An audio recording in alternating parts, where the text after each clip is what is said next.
Saya sendiri secara pribadi adalah pengagum sejarah Turki. Saya belajar tentang sejarah Turki. Saya diinspirasi oleh sejarah Turki, oleh sejarah saudara-saudara sekalian. Sebagai anak muda, saya punya pahlawan, saya punya ikon adalah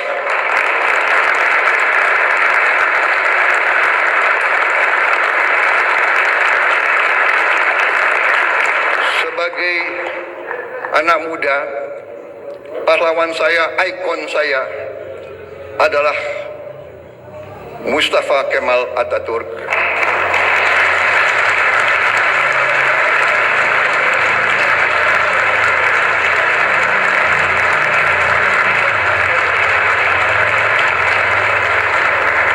Dan Mehmet Penakluk, Mehmet Sang Penakluk.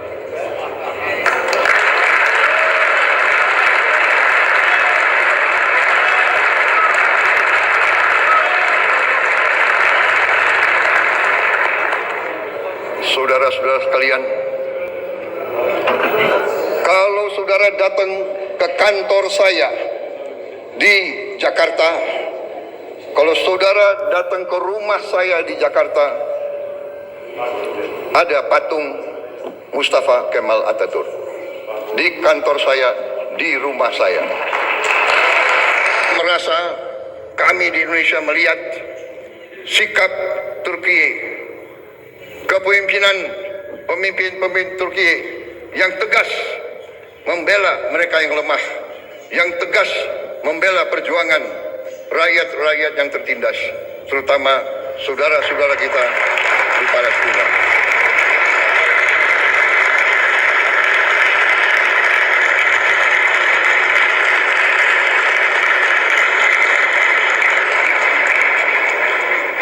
Banyak negara bicara tentang demokrasi, bicara tentang hak asasi manusia, tetapi pada saat anak-anak dibom, ibu-ibu tidak berdosa dibom, rakyat Gaza kehilangan semua kehidupan mereka, banyak negara diam, pura-pura tidak tahu, dan pura-pura bahwa itu bukan pelanggaran hak asasi manusia.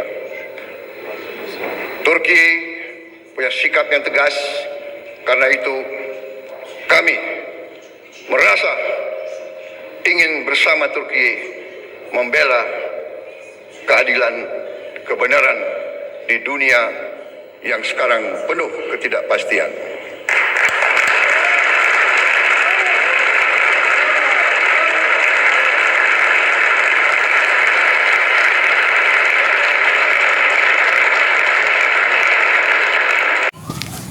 Assalamualaikum warahmatullahi wabarakatuh. Alhamdulillah, wassalatu wassalamu ala rasulillah. Saya Yudi Pramuko, penghafal Quran dari Parung, YouTuber tertua di semesta. Saya baru saja mendengar pidato Presiden RI Prabowo di depan parlemen Turki. 15 menit, sangat menarik. Saya baru pulang jam 7 ini, baru pulang jualan karena nggak banyak 1 liter bubur, saya cepat pulang. Saya biasanya jam 9, nggak tahu hari ini untuk kawasan ini, lingkungan ini, itu porsi 10.000 wajib bayar hanya 5.000. Jadi langsung habis lebih cepat, 2 jam dari jadwal jam 9. Jadi orang bawah komplek Gria Branwir nggak kebagian. Alhamdulillah dapat 98.000. Pokoknya biar cepat selesai makan dengan kenyang pur ayam. Ojo lali. Dan saya mau komentari Prabowo. Pidato yang sangat mengharukan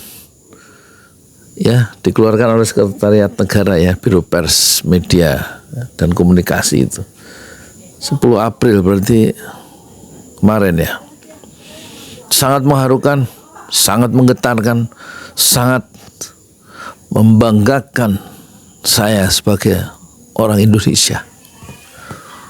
Punya presiden yang percaya diri, punya kepemimpinan yang tegas. Ya, untuk kali ini saya tidak mengkritik Prabowo, tapi saya ada semacam proud, bangga.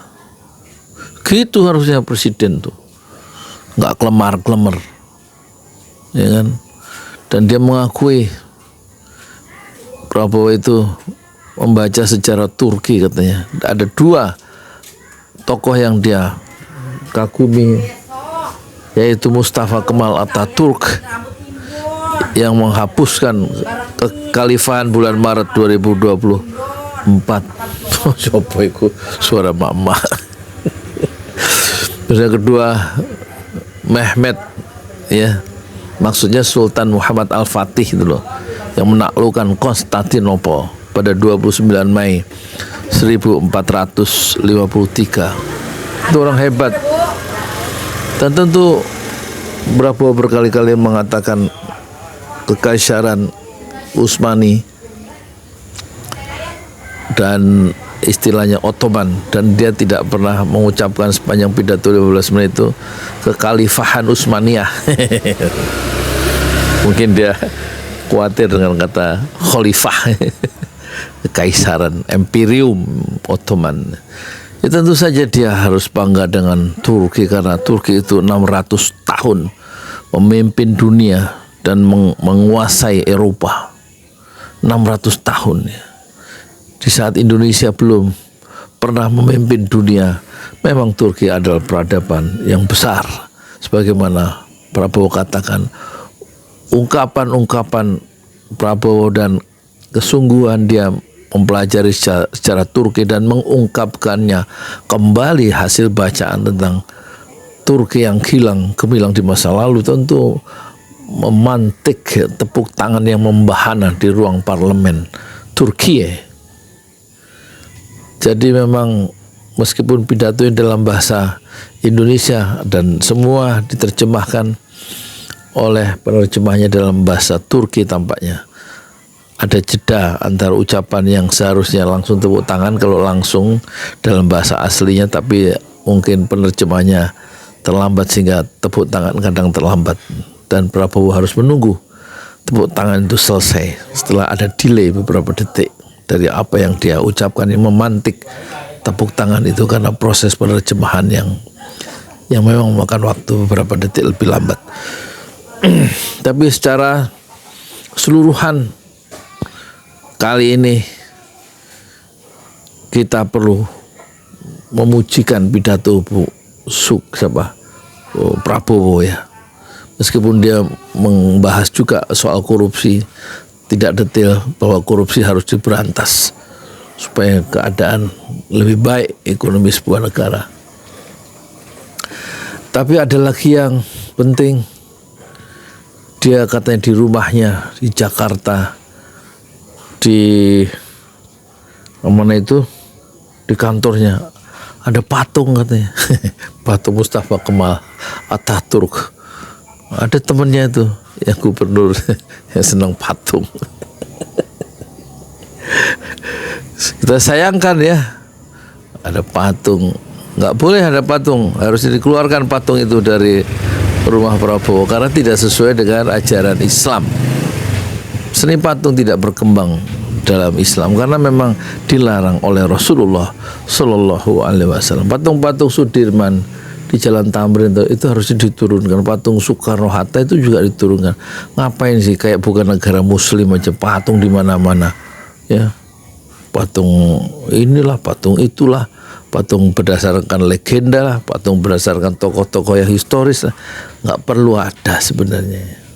Tapi rupanya Prabowo punya patung Mustafa Kemal yang dikecam oleh aktivis Islam, karena Mustafa Kemal adalah orang yang bertanggung jawab terhadap hilangnya kekhalifahan Utsmaniyah pada tahun 1924, dan dikecam.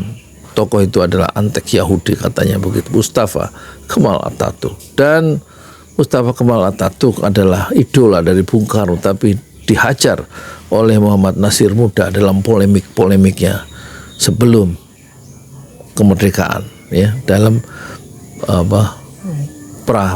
proklamasi, dalam diskusi-diskusi atau perang pena istilahnya, polemik di surat kabar pembela Islam atau di seluruh Indonesia.